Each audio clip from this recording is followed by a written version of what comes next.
Kinundena ni Pangulong Ferdinand R. Marcos Jr. ang mga tao na nasa likod ng flood control project sa bansa na ibinubulsa umano ang pondong gagamitin para maisaayos ang mga ito. Kaugnay nga niyan, inilahad din ng Pangulo ang mga bagong programa at mga reformang ipagpapatuloy sa ilalim ng Bagong Pilipinas sa kanyang ika-4 na State of the Nation Address o SONA.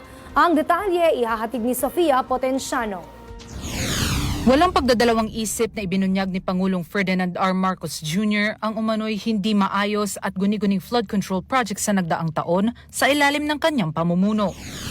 Kitang-kita ko na maraming proyekto para sa flood control ay palpak at gumuho.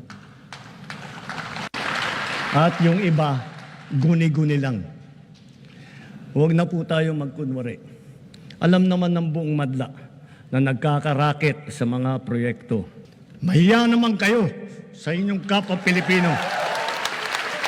Mahiya naman kayo sa mga kabahayan nating naanod o nalubog sa mga pagbaha. Bunsod nito, inatasan ni Pangulong Marcos Jr. ang Department of Public Works and Highways o DPWH na magsumite agad ng listahan ng lahat ng flood control projects sa nakalipas na 3 taon kasama ang status ng bawat isa. Pinaiimbestigahan din niya sa Regional Project Monitoring Committee ang mga proyektong palpak, hindi natapos at pinaniniwala ang naging ghost projects. Bukod sa pagkondena ng Pangulo sa korupsyon, inilatag din niya ang ilang pro-people programs na tutugon sa mga pangangailangan ng mga Pilipino. Sa sektor ng kalusugan, tiniyak ng Pangulo ang pinalakas na PhilHealth coverage para sa heart diseases, cancer at iba pang karamdaman. Magpapatupad din aniya ang administrasyon ng zero balance billing sa mga pampublikong ospital. Wala nang kailangan bayaran ng pasyente basta sa DOH Hospital dahil bayad na po ang bill ninyo.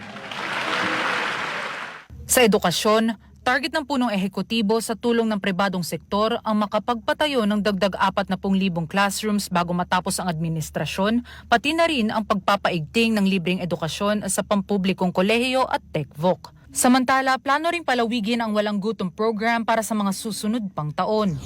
Sa 2027, dadamihin pa natin sa 750,000 kabahayan ang maaabot ng feeding program natin.